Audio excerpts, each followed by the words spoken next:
Good morning sa inyo mga kagimik. Isang masayang araw sa inyo. So para sa araw nito mga kagimik, samahan nyo ako.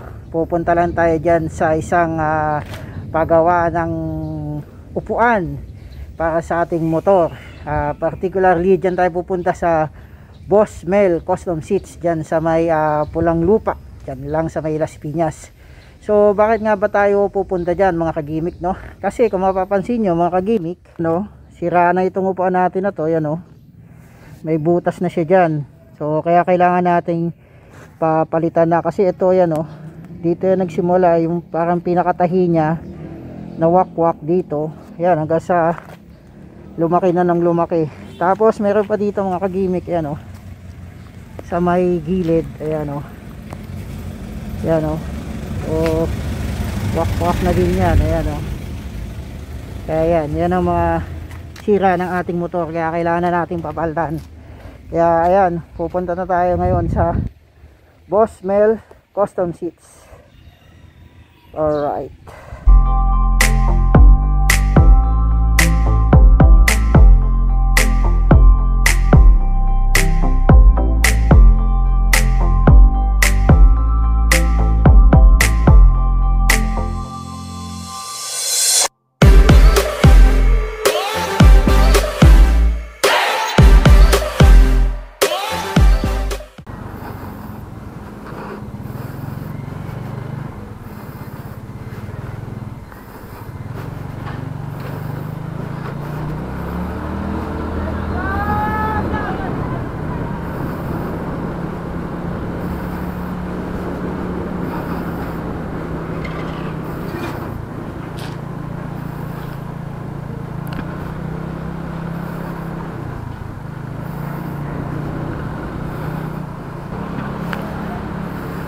So ito mga kagimik, papunta na tayo, on the way na tayo sa Boss Mel Custom Seats, no? Ito palabas pa lang tayo ng aming subdivision. So bakit nga ba natin napili dyan kay Boss Mel, no? Napili natin kay Boss Mel kasi mas malapit siya, no, kumpara dun sa isang gumagawa din ng upuan ng mga motor. And syempre base na rin sa mga nakita natin tsaka nabasa natin, okay din naman at pulido ang gawa ni Boss Mel. So mga branches nga pala nga mga kagimik, meron siya dyan sa Kawit, sa Dasma, Las Piñas, at saka dyan sa may Muntinlupa. So sa pagkakalam ko mga kagimik, madadagdagan pa yung mga yan.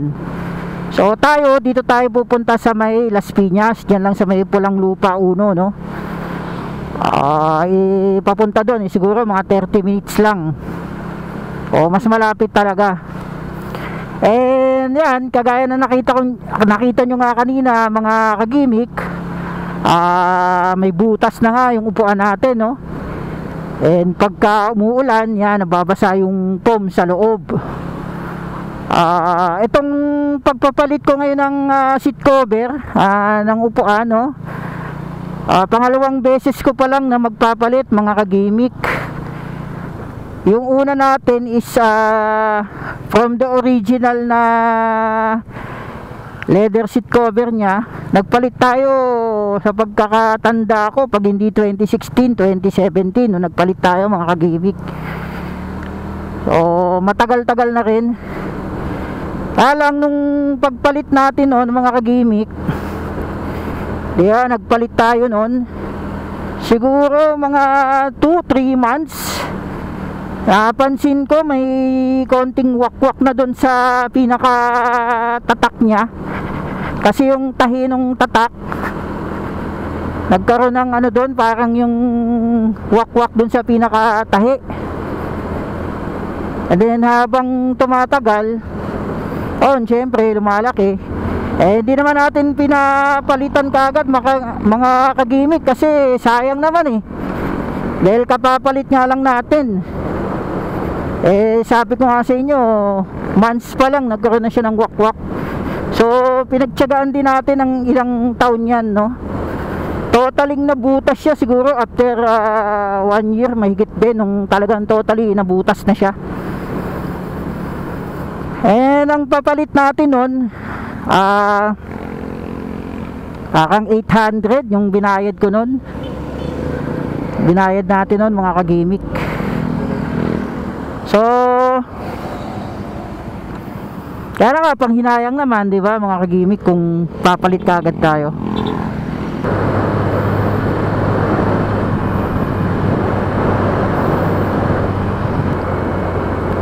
Ito nga pala mga kagimik, no, ang i-avail natin kay Boss Mel yung promo. Yung promo nila na seat cover na tag 500. So yun yung i-avail natin. Actually marami, di ba? Maraming klase ng mga pwede nating ipagawa. Meron yung iba nagpapagawa ng camel back seat. Yung iba naman yung uten seat na sinasabi nila. Tapos yung iba yung flat seat. So sa atin papapalitan lang natin ang cover mga kagimik. Hindi naman natin kailangan yung totally pagarbuhin pa tong upuan natin, kasi matagal-tagal na rin naman tong ano natin, motor. So 12 years na. So palitan lang natin ang cover. Huwag na yung talagang super ganda pa na ano. Yung tama lang ba sa ano niya, sa edad niya. Ito nga pala upuan natin, pinabawasan ko na to mga kagimik Pinabawasan ko na to dati. Nagpabawas na tayo. Kasi yung unang ano natin ito, nung unang bili natin itong motor natin, medyo mataas. Hindi naman tayo katangkaran. Pinabawasan natin yung pinatabasan natin. Hindi naman yung talagang flat na flat, para at least malambot pa rin yung upuan natin. Yung tamang bawas lang. Kaya ito mga kagimik, iano natin kay Boss Mel yung lang, palit lang ng seat cover, para yun nga, hindi na mabasa yung foam natin, yung foam ng pinakaupuan.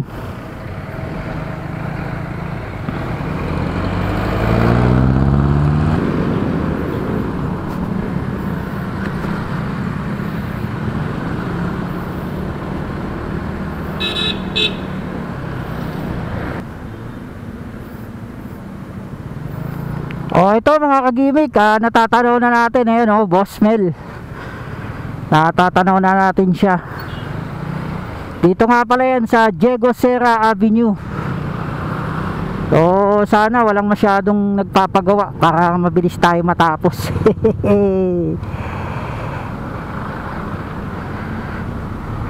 Ayun, mukhang wala masyado nagpapagawa.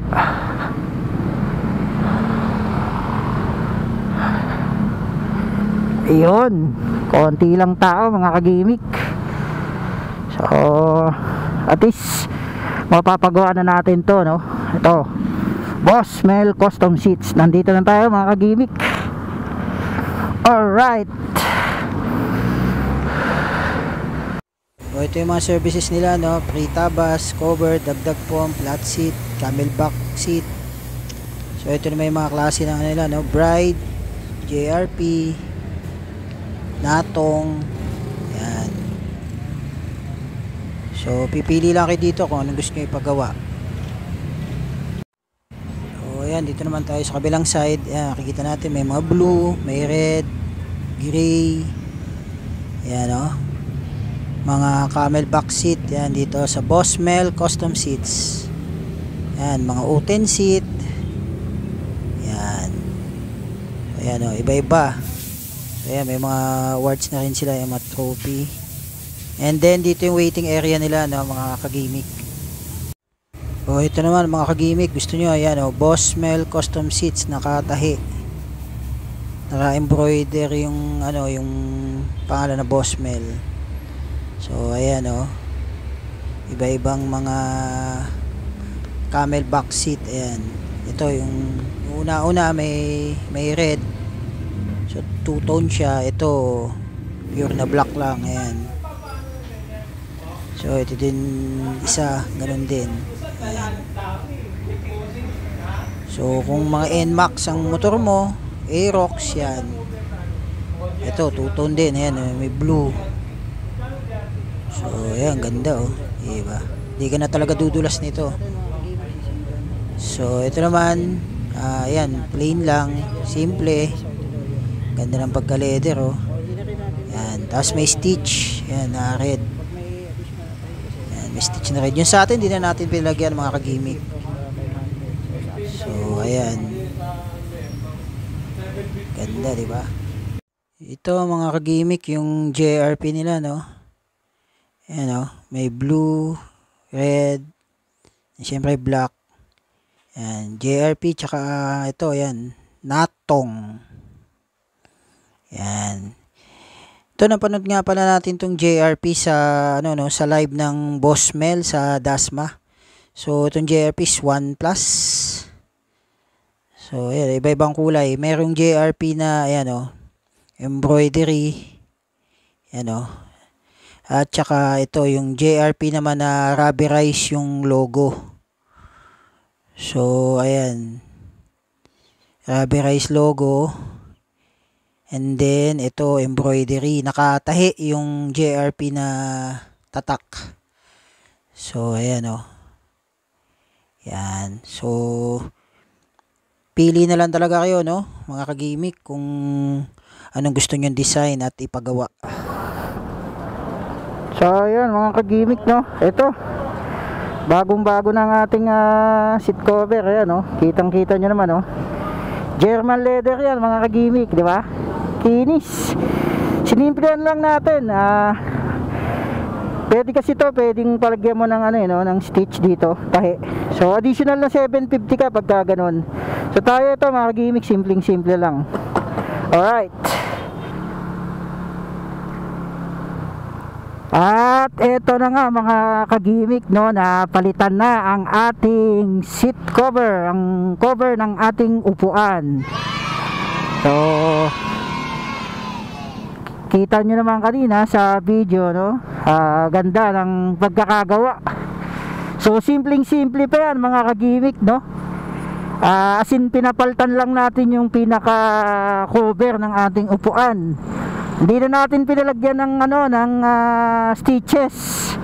So pwede mo naman palagyan, additional payment ka nga lang. Pero tayo mas gusto kasi nating maging minimal, para wala na tayong additional na gastos, no? Kasi